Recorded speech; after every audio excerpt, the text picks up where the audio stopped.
Hola comunidad de Corazón Pacífico, Desarrollo Humano. Aquí estamos ya, otra vez para otro tema, siempre nuestra filosofía, nuestra esencia de presentar información, temas que dejen reflexión, que sean positivos y si no lo son, presentar también soluciones, porque es muy fácil de pronto decir, no, es que esto funciona mal, pero bueno, ¿y funciona mal y por qué funciona mal y cuál es la propuesta? Este es un tema muy coyuntural, muy del momento, muy importante, porque es bien sabido que para un país en vía de desarrollo, cualquier país del mundo, más Colombia, la verdadera revolución está en la educación. Y la educación, parte fundamental, los maestros, que en este momento, y ojalá sea aquí en este live, a través de nuestra multimedia, que digamos se levantó el paro de maestros. Pero hoy nuestro, eh, nuestro profesor honoris causa, nuestro presidente del consejo editorial aquí, que es el doctor José Darwin Lenis, a él no le gusta que le digan doctor, teniendo muchos doctorados, que simplemente le digamos profesor. Hoy en el periódico El País tiene una columna, no, ¿fue hoy o ayer? ¿Sí? Ayer. Una columna muy puntual sobre esto. Entonces viene con el paro, estamos enlazados esperando noticias del Ministerio de Trabajo, de Educación, de FECODE, todo. Declarar emergencia educativa. Profesor José Darwin Lenis, ¿por qué? Bueno, Jairo, nuevamente gracias por la invitación.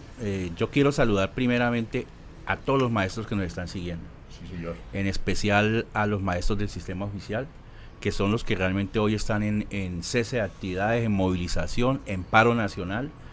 Estamos en un momento donde posiblemente en estos instantes se pueda estar dando solución al paro que lleva más de un mes. Y lleva más de un mes por las siguientes razones. La primera, Jairo, el magisterio ha tenido históricamente, digamos, un desequilibrio en términos de lo que recibe salarialmente comparado con otros profesores. Y esa es una primera reclamo de la Federación Colombiana de Educadores, FECODE, ante el Ministerio de Educación Nacional. El segundo elemento. Perdón, aclaremos esto Sí. bien. Una diferencia entre el sector público Y el sector oficial, pero además con otros profesionales. Es decir, un profesor hoy en promedio se está ganando 1.400.000, un profesor que ingresa al sistema educativo. ¿Qué escalafón? 2A, más o menos, en el nuevo escalafón, porque hay escalafón antiguo que va del número 1 al número 14. Sí. Ese funcionó hasta el año 2002. Ajá. Del año 2002, que aparece la ley 715, hacia acá tenemos un nuevo estatuto que es el 1278 y ese tiene una categorización distinta. Viene del número 1 al 3 y de las letras A a la D. Entonces 1A hasta 1D, 2A hasta 1A, 1B, 1C y 1D. Bueno, profe, como esto es para conocimiento también, Sí. que sí, usted se refiere a la audiencia y a la comunidad de los profesores, pero nos está viendo el padre de familia, Claro. nos está viendo el estudiante. Entonces expliquémosle al padre de familia así. Al padre de familia le explicamos, un profesor en promedio, un profesor que ingresa, que acaba de salir de la universidad, que ha tenido 5 años de estarse formando como licenciado, que es el título del profesor, pasa a ganarse en el Estado 1.400.000 mensuales, de los cuales de ahí le descuentan el tema de salud, y vamos a decir que efectivamente tendrá en promedio 1.200.000. Ya. 1.200.000 para un profesional, igual que un ingeniero, igual que un médico, con iguales valores y digamos iguales responsabilidades, incluso hasta mayores que las de un médico o que las de un ingeniero o que las de un odontólogo o las que de otro profesional. Entonces está por debajo porque un profesional hoy está alrededor de los 2 millones. Y el maestro, que es el formador de la ciudadanía, que es el formador de este país, que es el que edifica, que es el gestor, que es, digamos, la persona, el artesano de la sociedad, está por debajo, está muy mal remunerado. Entonces, ese es el primer elemento de reclamo del Magisterio Nacional oficial. Una cápite, profesor. Oficial. Por favor, 1A, ¿qué quiere decir? 1B, ¿qué quiere decir? Etcétera, etcétera. 1A es para aquel profesor que solo salió de la escuela normal, que hoy se llama bachiller superior, normalista bachiller superior. Ese es como el título, la escuela normal. 1A. 1A. Y también 1A. También va a recibir 1.400.000. No, va a recibir en promedio unos 800.000 pesos. Salario mínimo. Salario mínimo, pero es un bachiller, Sí. con formación pedagógica. Ajá. ¿Sí? El que ya pasó a la universidad, Lo normal de varones hace un tiempo y la normal de señoritas. ya ahora está fusionado, ¿no? Entonces es mixto. Ya no tenemos esos adjetivos de señoritas y de varones. Uno que ya fue a la universidad y se graduó de la universidad pasa a la 2A directamente. De la cosa de una vez. Entonces ese gana 1.400.000, que es el que yo estoy colocando como en promedio. El segundo elemento es que tenemos una crisis en el tema de salud. Los profesores en temas de hospitalización, de cirugías y del servicio médico general es muy deplorable comparado con aquel que tiene la posibilidad de pagar un servicio médico digno. Entonces allí hay una dificultad también, porque es lo mismo que hemos recibido en este país, que son los genéricos, los medicamentos genéricos que se les dan a los profesores del sistema oficial. El tercer elemento es la calidad educativa. Entonces, Jairo, en la calidad educativa hay temas de infraestructura, instituciones que llevan más de 60 años de ser construidas y que sus techos, sus columnas, la edificación en general ya está derruida y en peligro de caerse. Cuarto elemento, el tema de jornada única, que tiene que ver con la extensión de la jornada de los niños, que va ahora, digamos, casi que de 7 de la mañana a 3 de la tarde. ¿Sí? Pero hay dificultades con el almuerzo, hay dificultades con el pago de los profesores o la cantidad de profesores que se necesita para extender la jornada, y no hay las condiciones. Entonces, si no hay condiciones de transporte, si no hay condiciones de computadores, se cae el concepto de jornada única.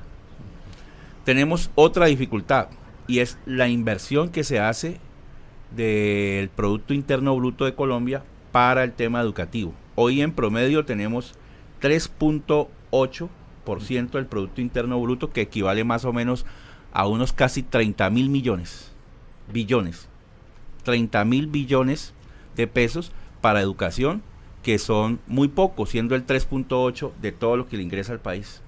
Entonces, realmente la educación, cuando hablamos de educación de calidad, se cae de su peso, se cae ese concepto. Y ¿Sí? lo que está aspirando FECODE es ¿cuánto? FECODE aspira a que se duplique ese valor, que sea un porcentaje de al menos 7.5 del Producto Interno, que serían unos 60.000 billones de pesos. ¿Sí? Que sigue siendo muy bajo comparado con algunos países de Latinoamérica. ¿Sí? Yo he traído como profesor y para los que nos están siguiendo en este momento como unas propuestas, Jairo, Sí. para que las analicemos. Entonces las he traído en unas fichas que quiero mostrarlas a la cámara para poderlas explicar. Entonces la primera ficha yo le he llamado decretar emergencia educativa. Esta decretar emergencia educativa significa que tenemos que dar un revolcón al sistema educativo en términos de los recursos, y tenemos que priorizar que la paz, que el desarrollo de un país inicia cuando tiene buena educación. Entonces hay que transferir y priorizar los recursos que se tienen para el sistema educativo. Entonces estamos en emergencia porque no hemos entendido qué es educarnos en el país. Eso ha quedado como un discurso, Colombia la más educada, pero en términos de acciones prácticas estamos en déficit. El segundo elemento que yo he considerado, lo he traído en esta otra ficha, y yo digo, creo que es importante que podamos promover un gran referéndum educativo. Entonces, que la gente, el pueblo decida cuáles son los recursos que se le tienen que invertir a educación y cuál es el nuevo modelo que tenemos que construir. Hay que construir un nuevo modelo.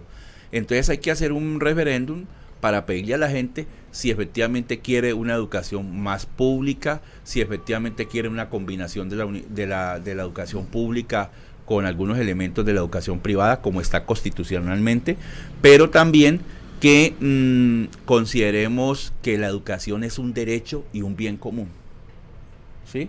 La educación aquí se ha entendido como un derecho, y es un derecho fundamental para potenciar otros derechos. Si yo tengo mejor educación, tengo mejores posibilidades a futuro de emplearme, tengo mejores posibilidades de recreación, o por lo menos de poder comprar educación. Entonces, por eso la educación, por eso la educación es fundamental para el desarrollo de otros, para acceder a otros bienes. Sí, y hay uno muy importante, profesor, y sí, es que si es una educación integral, con calidad, o mejor dicho, humanística, entonces logramos un mejor ciudadano. Claro, un mejor ciudadano. Pero entonces eso tiene que ser intencional en un modelo. Y tiene que ser un modelo alternativo que reconozca los temas técnicos, que reconozca no tanta formalidad de la educación, sino también procesos que traen las comunidades y que tienen que ser reconocidos. Una tercera idea, creo que es una tarea que puede surgir de la ciudadanía, se llama liderar un pacto social por la educación. Ese pacto social por la educación nos invita a que ciudadanos, gobernantes, maestros, comunicadores, padres de familia, estudiantes, líderes, empresarios, podamos pensar el sistema educativo de otra forma. Y lo podamos pensar como un compromiso. Todos tenemos que aportarle a este compromiso. Yo voy a decir algo aquí que a veces no le gusta mucho a la gente, pero toda la responsabilidad tampoco está en la señora ministra. La responsabilidad de formarnos y educarnos está también en la sociedad, está también en la familia, está también en los empresarios que den oportunidad, está también en los medios de comunicación que generen comunicación asertiva y propositiva, ¿sí? Que generen espacios de encuentro. Está también en el tema de la cultura, está también en el tema de los líderes, de los barrios, de las comunidades, del sector rural, del sector urbano. Entonces, pensar la educación como un pacto implicaría que en las instituciones colocáramos un gran aviso, me lo imagino yo, diciendo: aquí yo como profesor me comprometo a hacer unas buenas clases, a organizarlas. Yo como padre de familia me comprometo a estar atento de los elementos que necesitan los niños y hacer un acompañamiento a la institución y estar en diálogo permanente con la institución. Como gobernante, a hacer las cosas bien, a que haya cero elementos de corrupción, ¿sí? Que los recursos sean bien destinados.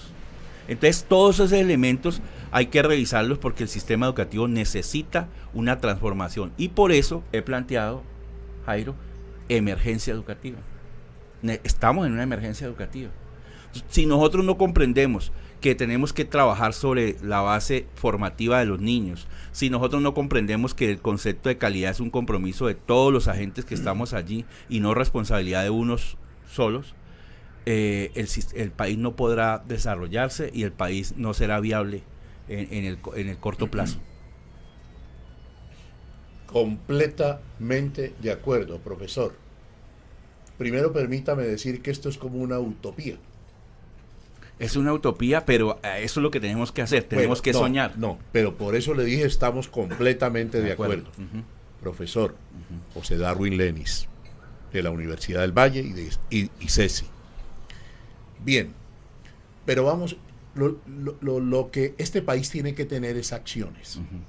Este país está diagnosticado. Tenemos diagnósticos de todo, de toda parte, de todas las áreas, de todos los, ¿qué diría yo?, profesionales en todas las áreas. Bueno, vamos a la acción. Cuando usted dice allí, primero que todo, un referéndum, sí, le está diciendo a quién. ¿Quién toma las riendas de ese referéndum? ¿Quién lo lidera? ¿FECODE? porque yo creo que el gobierno, diría yo, ojalá me equivoque, no tiene interés. Interés exactamente en eso. Bueno, yo creo que esta es una idea para FECODE, pero también es una idea para las organizaciones ciudadanas, para las organizaciones sociales. Incluso voy a decir algo otra vez acá atrevido. Qué bueno que una expresión ciudadana surgida de los maestros pueda ir pensando este movimiento y claro, pueda hacer esa propuesta para que el Senado la movilice y la comprendamos que es por el bien común. ¿Por qué educación como bien común? Porque si uno está más dispuesto en lo que significa educación, pues posiblemente sea menos propenso a los temas de las agresiones, del conflicto. ¿Sí? Entonces yo creo que hay que pensarlo como un bien común. Donde tengamos un país medianamente educado, vamos a disminuir esos conflictos, esa violencia, y vamos a tener mayores posibilidades laborales y de otro orden. ¿Sí? Entonces por eso creo que hay que hacer este referéndum, pero además hay que apoyarlo en la transformación de la legislación educativa, ¿sí? Porque el modelo es hoy muy excluyente y le apuesta mucho a resultados y le apuesta mucho a tener, digamos, mostrar éxitos en el orden internacional en términos de datos estadísticos, ¿sí? Y ahí tenemos que seguir trabajando, pero no para hacer una educación de orden competitivo, sino una educación para el mejoramiento interno y para que tengamos un mejor reconocimiento entre nosotros, un mejor reconocimiento ciudadano. Y eso necesita este país. Profesor Lenis, ¿por qué tantos sindicatos tiene el magisterio? Bueno, hay varias razones. La primera razón es que las organizaciones sindicales tienen visiones políticas y filosóficas. Y algunos con mayor interés en la parte filosófica de lo que es educación, otros con ideas mucho más politiqueras, ¿sí? Entonces, como hay algunos intereses de defender espacios, porque eso significa mostrar una fuerza y significa que cuando alguien tiene una fuerza puede interlocutar para presionar ciertos beneficios, pues esa es una de las grandes dificultades. Entonces, aquí en el Valle se intentó o se ha hecho una cosa muy importante, que es el Sindicato Único de Trabajadores de la Educación del Valle del Cauca, SUTED. Pero en este momento ha surgido, otros colegas, otros compañeros han creado otra organización sindical paralela al SUTED, cosa que debilita procesos muchos intereses, profesor, demasiados, ¿sí? Intereses. Entonces, lastimosamente, ¿quién puede amalgamar todos esos intereses? Ajá. ¿Quién puede unificarlos? Sí, entonces creo que una salida es esto del movimiento ciudadano. Yo creo en el movimiento ciudadano, ¿sí? Y hay una acción. Los maestros en nuestras cátedras, en nuestros discursos y en nuestras clases tenemos una acción política. Eso es indudable. Claro. Eso, nosotros no somos neutros. Claro. Nosotros hacemos una acción política en la forma que entendemos el mundo, en la forma en que lo percibimos y lo orientamos a los estudiantes, sean de cualquier nivel, ¿sí? Sí. Pero creo que también hay que trabajar porque tengamos más gobernantes cercanos al magisterio. Digamos, gobernantes educados, y que se entienda esto a lo que voy a decir, gobernantes educados.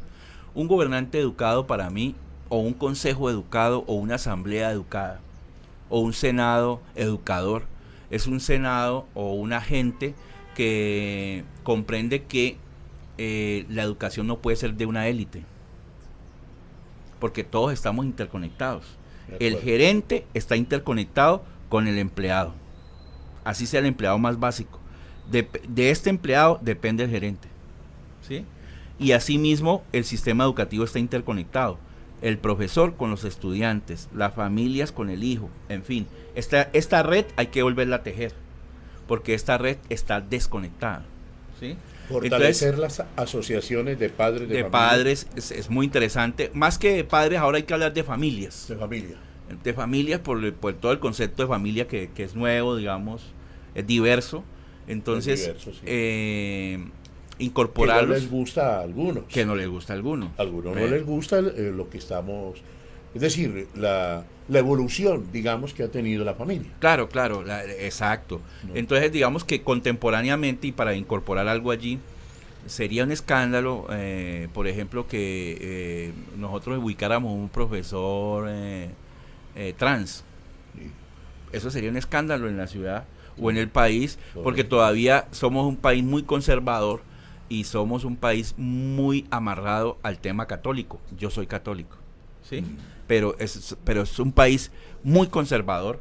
Entonces esas cosas serían no bien vistas y serían muy difíciles de comprender por la sociedad. Entonces esta transformación de hacer desde la ciudadanía diversa, sería una acción importante que podemos emprender todos. A mí me parece formidable que tengamos un maestro político. Un maestro político en el sentido de llegar a los espacios donde se tenga una gente. En Santiago de Cali, para ponerlo en el contexto de Cali, creo que no hemos tenido un alcalde ni hemos tenido un gobernador o gobernadora que sea un maestro. Hemos tenido un ingeniero, hemos tenido comunicadores, hemos tenido médicos, hemos tenido abogados, pero no hemos tenido un maestro. Entonces fíjate allí. Allí hay un mensaje clarísimo de trabajo que tenemos que ir pensando, y es una idea que yo estoy madurando, la verdad, para ir generando como una especie de movimiento de conciencia social con la gente, y pensemos que podamos tener una ciudad para el saber y una ciudad educada. Ahí hay una posibilidad. Aquí a todo el equipo de Corazón Pacífico, ¿hay algo en este momento que estén emitiendo alguna señal desde el magisterio, desde FECODE o desde el Ministerio de Educación o el Ministerio del Trabajo, que ya la ministra de Educación le pidió a la ministra del Trabajo que intervenga también? Que intervenga, porque no quisieron tener como mediador al procurador. Al procurador. Ajá. Bueno, no en estos términos de porcentaje, eso no creo que sea una medida saludable para lo que estamos hablando, profesor, pero digamos, con esta situación de arreglo del 8.75 y además lo que se está pensando, porque es que los profesores no están hablando para ellos solamente, sino como usted lo está diciendo, para la localidad, escuelas para y colegios, para que haya el alimento a los estudiantes. Correcto. A mí me parece muy bien. Sí, súper. Porque no están pidiendo solamente para ellos. Es correcto. Bueno, digamos, ¿qué solución tenemos ahí si eso se llega a dar? Una primera, creo que hay que establecer una mesa permanente. Y hay que hacer veeduría, porque lastimosamente los acuerdos aquí se rompen con facilidad. Bueno. Entonces llegamos a un acuerdo para subsanar y facilitar las cosas en términos de que vuelvan a las clases, pero después queda la duda del incumplimiento. Jairo, yo que soy un maestro que trae procedencia campesina y mi tema étnico, recuerdo mi maestra. Y mi maestra de primaria, la profesora Olga, que aprovecho para saludarla, vive una gran maestra, vive aquí en Cali, de procedencia chocuana, Olga Brown, de apellido traído de Jamaica. Bueno, es una cosa especial.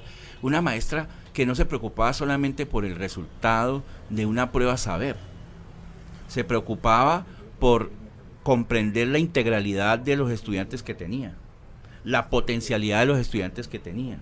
Por eso digo que pensar un nuevo modelo educativo es pensar otra educación posible, distinta a la que tenemos ahora. Acorde con los tiempos, ¿no? Con los tiempos. Eso no lo podemos separar. Acorde con los tiempos. Entonces tiempos. Esa sería como la salida, y creo que el paro ha sido justo.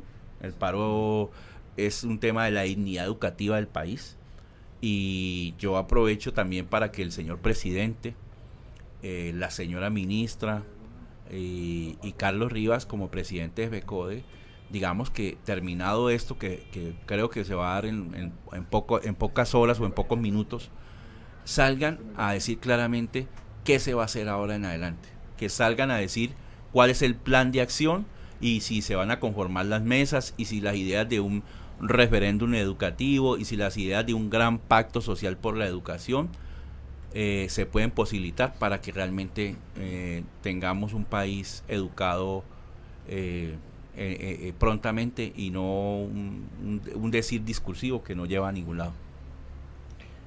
Usted sigue en pie con su declaración de emergencia educativa. Sigo en pie y incluso quisiera como saber cuál es tu mirada sobre eso. Hemos publicado una columna que se llamó Emergencia Educativa. Bueno, aquí está, sí. ¿Sí? Declarar emergencia educativa. Declarar emergencia educativa. Entonces, cuando uno dice que está en emergencia, es porque hay cosas que tienen que mejorarse. Su introito profesora a esta charla, sí, ahí está todo, lo dijo todo. Pero digamos que el primer párrafo suyo de declarar emergencia educativa dice, comillas, el sistema educativo colombiano ha entrado en una profunda crisis porque ha descuidado y perdido el rumbo de lo que significa integralmente el concepto de educación. Claro, ahí está. Ahí está. Ahí está. Esa es la clave. Ese es el núcleo que tenemos que trabajar. Y ese núcleo no solamente es un tema de recursos, es un tema de bienestar de la comunidad. Sí.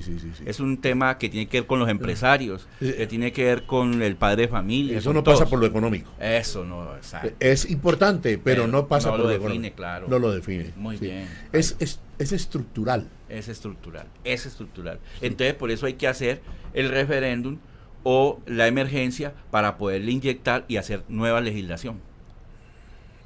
Profesor, ¿usted me acepta que usted sea, por favor, el presidente de esta sala de redacción de Corazón Pacífico? Oiga, es un honor, pero es una responsabilidad altísima cuando uno ve los invitados que usted trae, la popularidad del programa, el impacto del programa. De verdad que... No, eso es por ustedes, hombre. Nosotros apenas aquí somos buenos mediadores y está la técnica del ingeniero Samir y el equipo, ¿no? Andrés, mi hijo, y pues Sofía y Susan, pero ahí está todo el equipo trabajando. Yo siento que aquí está fluyendo, esta es una forma de que fluya la educación. Sí. Que fluya lo que estamos hablando de educación integral. No, y es nuestra preocupación. Sí. Aquí no hacemos temas por hacer, sino unos temas, no hacemos temas light, pues no somos non plus ultra, no lo sabemos todo, pero sí queremos presentar cosas como esta. Qué bueno, bueno. Es muy importante lo que usted señala. Bueno. Es muy importante. Sí, he recibido muchos comentarios. ¿De quiénes, por ejemplo? De profesores, de comunicadores que dicen, esta es una propuesta que hay que jalonar. Ah, bueno. Ahí está. Profe, ¿qué ha pasado hoy? ¿Que hay inconvenientes en la Universidad del Valle? Bueno, pues siempre se presentan algunas escaramuzas,